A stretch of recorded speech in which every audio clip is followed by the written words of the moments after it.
had thrown down pieces of a mosaic for heaven's floor and asked me to find out what was the original pattern. So what Sibelius did was, and many critics and listeners over the years have said, it's kind of gloomy. Well, it's the Northland. It's Finland. I mean, gloom, gloom, the chill, the cold.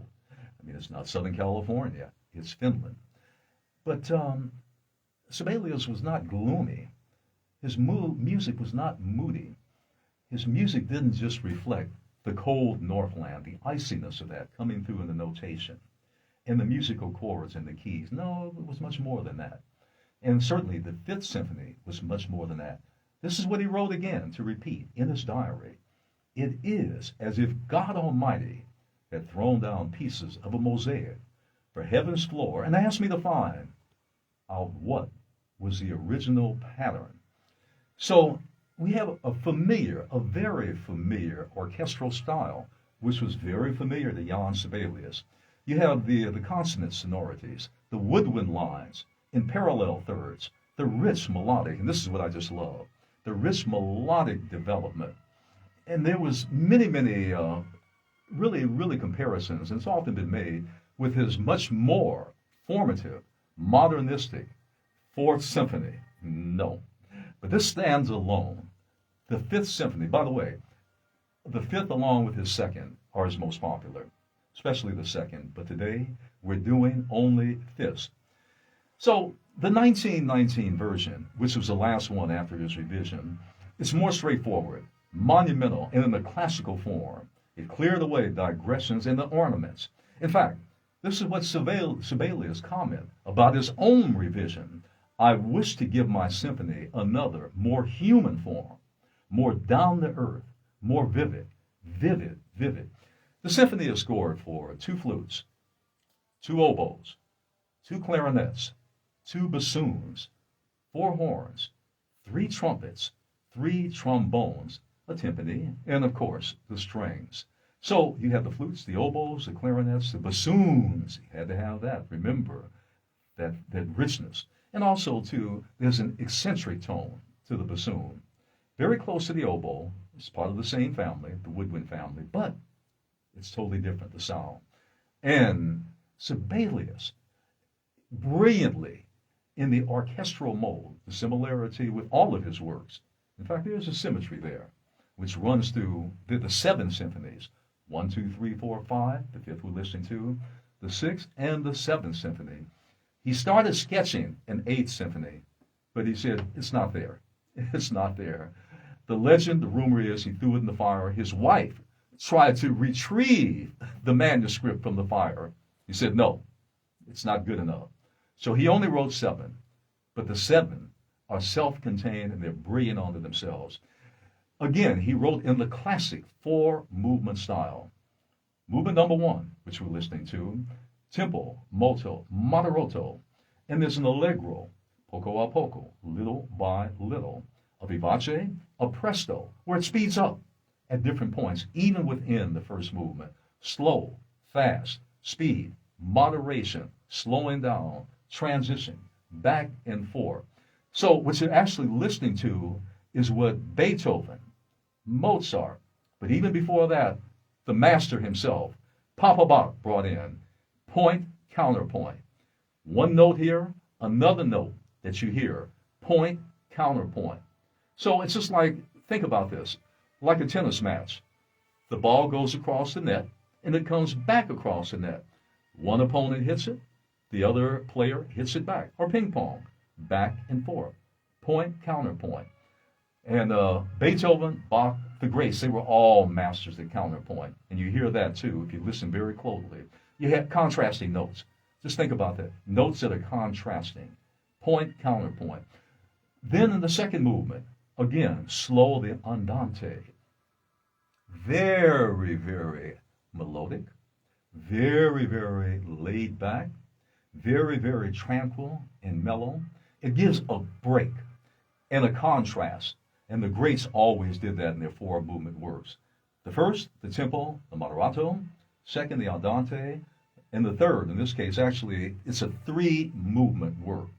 The allegro, and I like this, misterioso.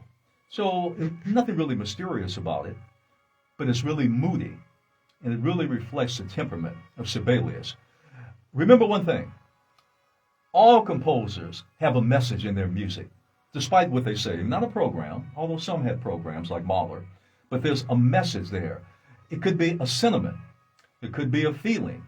It could be a mood. It could be a thought. It could be anger. It could be tranquility. It could be joy. It could be sadness. It could be even depression. It could be, as some say, a bit of morbidity. It could be playfulness. Beethoven, in his Symphony No. 4, had the playfulness there, and also his Symphony No. 8, sometimes called the Off Symphonies. But Sibelius was very consistent. Now listen here, the little dance move. Listen to that. Little dance, very fluffy, very delicate. Also point, counterpoint, the notes, if you listen carefully. And then he drops the mood a little bit.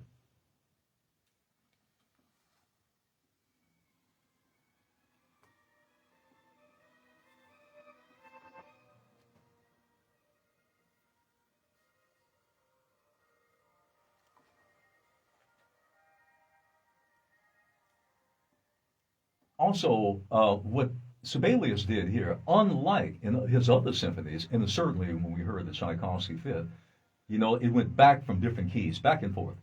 A major, E minor, D major, F major, B minor. You had keys all over the place because it was changing the moods all the time within the notation, and the keys reflected that. In the Sibelius Symphony No. 5, there's only one key. It's always one key, and the key is E major. He never changes the key. The mood, the tempo, yes, but that's not changing the keys. He's changing the tempo and the mood. And also, he's changing the mood and the tempo by bringing in different instruments. So here you can hear what? If you listen very closely, you hear the trumpets and the trombones. So he's bringing in the brass sax section here and changing the tempo. So he picks up the pace. But then he'll pull back. Remember, it's a mood. Always think that when you listen to a classical piece. Think about try to put yourself in the mind of the composer. What did he or she, what were they thinking at the time? What were they trying to convey in their music? There's always something in the music, not a formal program, but a message. So in E major, using how they do skillfully back and forth, a little bit of the bass here. You hear the strings coming in. You listen carefully. The little boom, boom, boom. That's the timpani. In other words, time. A little bit of the march, always a little bit of the military march. The northern guys always had that. Tchaikovsky, Sibelius, and Rimsky-Korsakov. Some of them, they always had that martial mood, especially Shostakovich, Prokofiev. But Sibelius gets out of that very quickly. Now, the symphony is very symmetrical when it comes to tempo. Again, the first movement being the tempo molto moderato, it starts very slowly, but it ends with that fast scherzo. Scherzo, when you hear that term, it just means picking the pace up. Think about that if you're walking. I want to pick the pace up. So think about that. It's a scherzo. I start walking faster. That's all you're doing. And that's all the composers are doing. They're picking up the tempo and also along with that the mood. The second movement, Sibelius here, kind of throws you for a loop. It's neither fast nor slow. It's both. It's both and neither at the same time. And then there's an intermezzo. You might hear that term, intermezzo. It just means in between the mood, in between the tempo. That's all.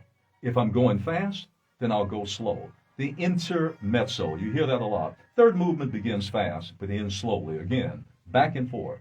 So Sibelius was the master of that, changing, giving you different sounds, and also different looks at each time. In fact, he intended to even break the movements, but he didn't. There's no break. Unlike in Brahms, unlike in Beethoven, unlike in Mozart, unlike in Schubert, the classicists, Schumann, you had a clear break between the first, the second, the third, and the fourth movement. Here, no. It's one, but it's not. Things are not always what they seem in a composition. one clear, continuous sound. But if you listen very closely with a keen ear, there are breaks in between. In popular culture, all of these works, be it Beethoven, be it Tchaikovsky, be it now the Sibelius Fifth that we're listening to, they were used, different parts of that, different themes at times, in music, in film, and other musical works.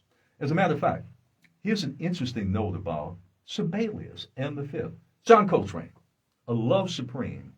The first movement is quoted, that's Sibelius, the first movement is quoted in John Coltrane's A Love Supreme. In fact, it's believed that Coltrane did not directly quote Sibelius, but instead quoted Leonard Bernstein on the Town, which in turn quoted from the symphony. So even Coltrane, in fact, a lot of the jazz greats, they borrowed, many of them are classically trained like Miles, they borrowed from classical music at different points. We'll do a show on composers and compositions, the influence of jazz on classical music, a little bit later on that. On My Own, Popsicles and Icicles, Mermaids, Beauty and the Beast, The Enchanted Christmas, First Class, Strawberry Switchblade, Don't Believe in Miracles. These are all movies that use music and themes from, believe it or not, the Sibelius Fifth. Y'all.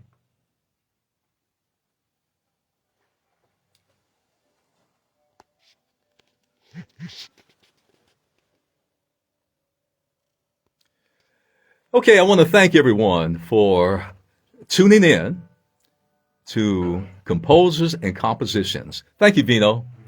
Our maiden show on Pacifica Radio with Earl Ofari Hutchinson, classical music, the old masters, with a little bit of factoid, a lot of bits and pieces about the music and the composers. So this will be a regular feature on Pacifica Radio each week from 10 to 11. Thank you for joining me. And by the way, if you have comments about the music, my commentary, certainly I'd love to hear what your thoughts about that. It's something new we're trying the first time, and we want to make it a success, and only you can do that. Let me wave at Francine. Let me wave at Daniel. Let me wave at Althea and Richard. Thanks a lot. We appreciate that. Till next week.